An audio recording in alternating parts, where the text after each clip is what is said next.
Spicy Bean Tawa Burgers feature a double bean masala and cheese inside a squishy sesame bun. Hey guys, this week I'm going to show you how to make the most delicious spicy bean tawa burgers. They make for the most fantastic weeknight meal and are so easily veganized. For anyone who doesn't know, a tawa is simply a flat top griddle pan. It's usually made out of metal, things like steel, cast iron or aluminium. But don't worry, if you don't have a tawa, you can still make this using a regular frying pan.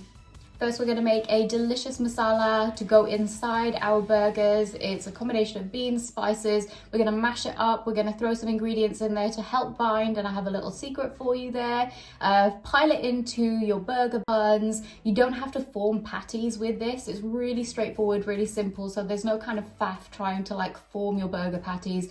Just whack it all in, sandwich style. Put the lid on, add some cheese if you want to, and then just griddle it on the tawa, and we're going to put a masala on the outside as well. There are so many Indian street food recipes that make use of burger buns.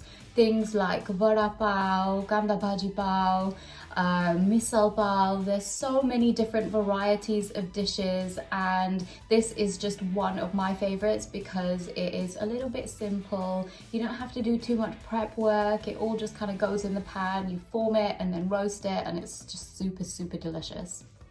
Tap the link in the description box for a full list of ingredients and measurements you need to make this recipe.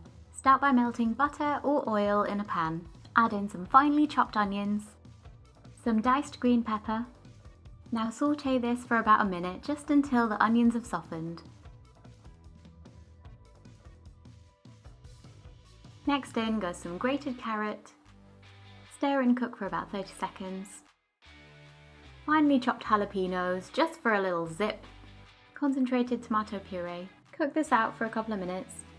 We want the tomato puree to lose a bit of its raw edge.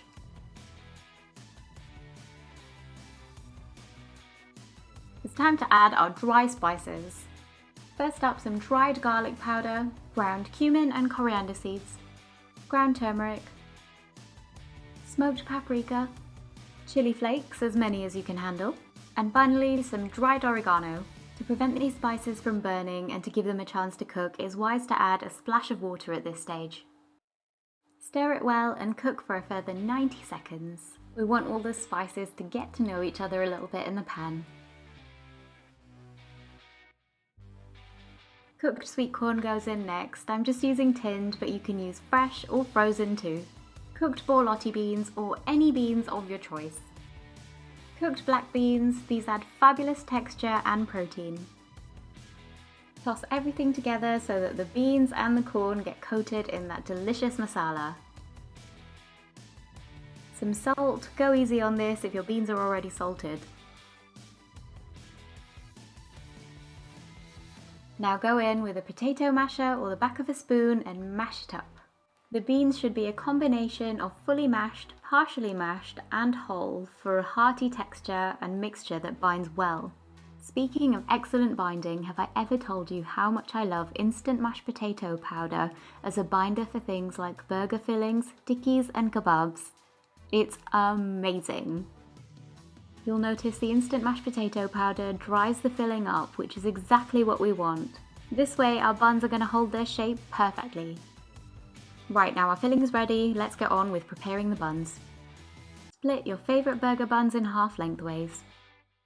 Pile in your cooked bean burger filling mixture. Don't skimp on the filling, we want these to be super full, so generosity is key. Add a slice of cheese, I'm using mozzarella, you can use any cheese you like or no cheese at all. We are ready to cook. Melt some butter on a tawa or in a frying pan. The tawa I'm using here is made of steel. You can add a drop of oil to stop your butter from burning, some paprika or chili powder for an awesome red colour on the outside. The colour will change as soon as it hits that hot fat.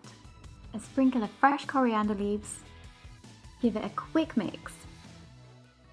Take your spicy bean burger and dip all the sides in the butter masala.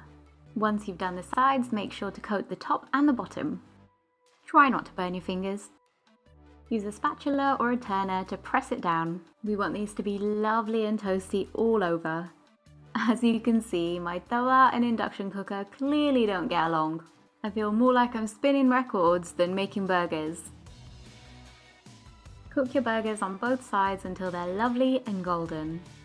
This hopelessly delicious street-style Indian tawa burger is now ready. For even bigger street food vibes, sprinkle them with chaat masala just before serving. They're so filling just as they are, or you can serve them with fries and chutney. Cue the cheese pull. Tell me which style of burger I should cook next in the comments below. Guess what? I upload new and delicious vegetarian and vegan recipes every week. Subscribe to my channel and tap that bell icon to make sure you see them fresh from my kitchen to yours.